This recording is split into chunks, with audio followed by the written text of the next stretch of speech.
गए और कितने मौके मिले तुम्हें, पर इंसान ना बदले ना बदलेंगे। यहाँ पे बाइबल, माइथोलॉजी, सिख, ईसाई सारे धर्मों का मिक्सचर। कई बार उन्होंने अंडा दे के मदहोश हो गए हैं और एक तो अश्वत्थामा ने उसको क्यों नहीं पहचाना। ख्याल फिल्म और फिल्मी न्यूज़ को लेकर मैं आपके सामने हम बात कर रहे हैं कल की। ये एक मूवी रिव्यू है।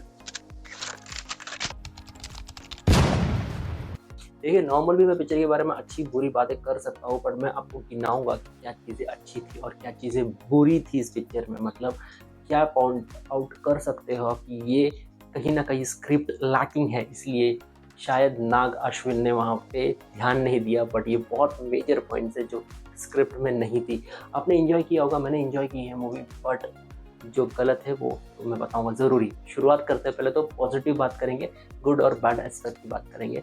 शुरुआत करते हैं पहले तो फर्स्ट पॉइंट में, मतलब मैं बात करूंगा ओपनिंग शॉट की। ओपनिंग शॉट इतना खूबसूरती डिज़ाइन किया हुआ है, लिखा गया है, जहाँ पे लॉर्ड कृष्णा अश्वत्थामा को श्राप देते हैं, कर्ज देते हैं लॉन्ग लाइफ के लिए कि तुम मृत्यु के लिए तरसोगे पर तुमको मृत्यु नहीं आएगी। तो ओपनिंग शॉट बहुत खूबसूरत है इस पिक्चर का, जो कि प्लस पॉइंट है।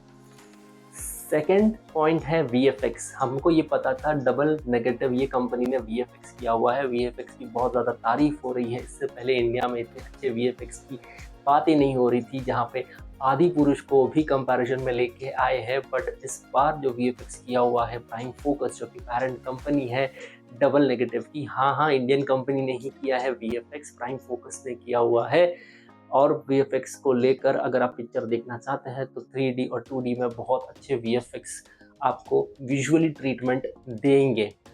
थर्ड पॉइंट है बिग स्टार स्मॉल कैमियो। मतलब इतने बड़े दिग्गज ने छोटे छोटे रोल किए हुए हैं, वो डायरेक्टर हो या एक्टर हो, मैं लिस्ट बता देता हूँ जिन्होंने यहाँ पे कैमियो किया हुआ है। कैमियो किया हुआ है मुरनाल ठाकुर ने, विजय देवराकोंडा ने, दुलकर सलमान ने, फिर एना बेन ने, मालविका नायर, शोबाना, ब्रह्मानंदम, फिर एस राजामौली, राम गोपाल वर्मा जैसे बड़े स्टार्स ने छोटे छोटे रोल किए हैं, जो कि प्लस पॉइंट है इस पिक्चर के लिए। फोर्थ पॉइंट है नाग अश्विन ने बहुत खूबसूरती से सारे कास्ट को इन्वॉल्व किया हुआ है। हाँ, ये माइथोलॉजी कल्कि के ऊपर आधारित है ये पिक्चर, बट इस पिक्चर में जहाँ पे बात चल रही थी संभाला की, तो संभाला में सारे कास्ट आपको दिखाई देंगे। मतलब संभाला में क्रिश्चियन, सिख, ईसाई सारे जाति के लोग आपको नजर आएंगे। जहाँ पे जो शोबाना जिन्होंने ये कैरेक्टर किया है मरियम का, मरियम डायरेक्टली रेफरेंस है बाइबल से।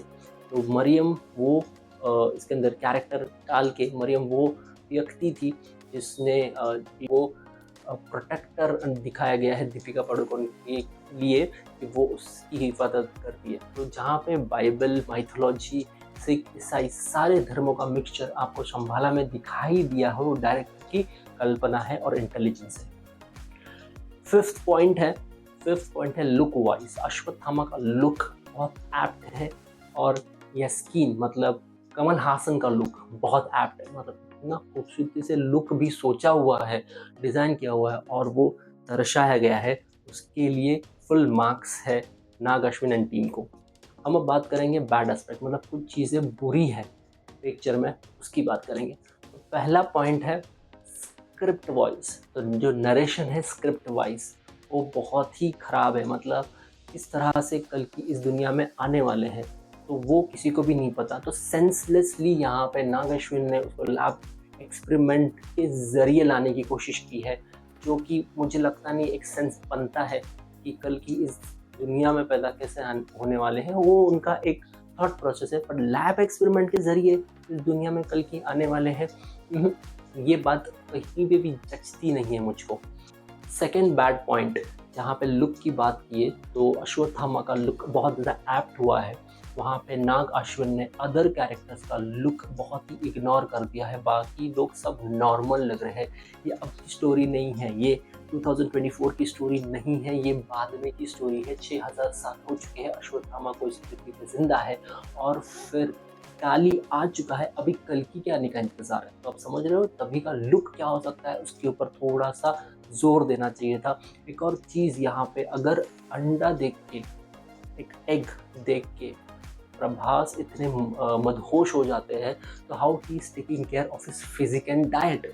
मतलब उनकी बिल्ड इतनी अच्छी दिख रही है, जहाँ पे लोग पानी खाने के लिए तरस रहे हैं, उनकी फिजिक इतनी अच्छी कैसे है और अंडा उनको नहीं मिल रहा है। क्योंकि जिस तरह से दिखा है कि पहली बार उन्होंने अंडा दे के मदहोश हो गए हैं और एक सेफ में रखा है उन्होंने, किसी को देंगे नहीं। तो इतना वैल्यू है, प्रोटीन है 6 ग्राम उसके अंदर, बट इतना वैल्यू रखता है अगर उनके लिए, तो वो how he is maintaining his physique and diet, ये भी क्वेश्चनेबल है। थर्ड पॉइंट, अगर प्रभासी कर्ण है कुरुक्षेत्र से, तो अश्वत्थामा ने प्रभास को क्यों नहीं पहचाना कि यही कर्ण है। उनकी बैक स्टोरी वो एक बच्चे को बताते होते हैं, उनका हथियार उनके पास अभी भी है, कुछ भूले नहीं है वो, तो फेस कैसे भूल गए। क्योंकि प्रभास जो रोल कर रहे हैं, प्रभास को शायद याद नहीं होगा कि पिछले जन्म में मैं कुरुक्षेत्र में एक वॉरियर था, मैं कर्ण था, बट अब मैं भैरवा हूँ। ठीक है, प्रभास को याद नहीं, बट यहाँ पे अश्वत्थामा कैसे भूल जाते हैं उनका फेस, क्योंकि कोई लुक में चेंज है नहीं ना। कर्ण का जो लुक है सेम भैरवा को भी वही लुक दिया गया है, तो उसको एक ही बार में पहचान जाना चाहिए था अश्वत्थामा। बट अश्वत्थामा उनके साथ बहुत बड़ी फाइट करते हैं दीपिका को लेकर। तो वो ये सारी चीज़ें हैं जो बहुत ही नेगेटिव है स्क्रिप्ट के लिए। अगर स्क्रिप्ट लिख रहे हैं तो ये सारी चीज़ों को थ्रेड यूज करके पावरफुल स्टोरी बन सकती थी, पर स्टोरी में बहुत सारी चीज़ें कम पड़ गई है, इसलिए लोगों को थोड़ा सा स्लो भी लग रहा है। फोर्थ पॉइंट अगर मैं बता दूं तो अननेसेसरी जो 5 मिनट का जो फाइट है, जहाँ पे वो बहुत कॉमिक एक्शन करने की कोशिश कर रहे हैं, वो भी स्क्रिप्ट अकॉर्डिंग जाता नहीं है, जो कि स्टोरी को बहुत स्लो कर देती है। हालांकि सिर्फ माइथोलॉजी का एक angle, Ashwatthama and Deepika Padukone would make this script on high level, otherwise picture बहुत ओके है। आपको देखना है, अब देख सकते हैं। ये मेरा रिव्यू है, मेरे वीडियोस को देख रहे हैं, सब्सक्राइब कीजिए, सपोर्ट कीजिएगा, इससे मुझे एनर्जी मिलेगी, मैं और भी बेहतर इन्फॉर्मेशन वीडियोस आप तक पहुंचाऊंगा। मेरा नाम अविनाश है, साइनिंग ऑफ।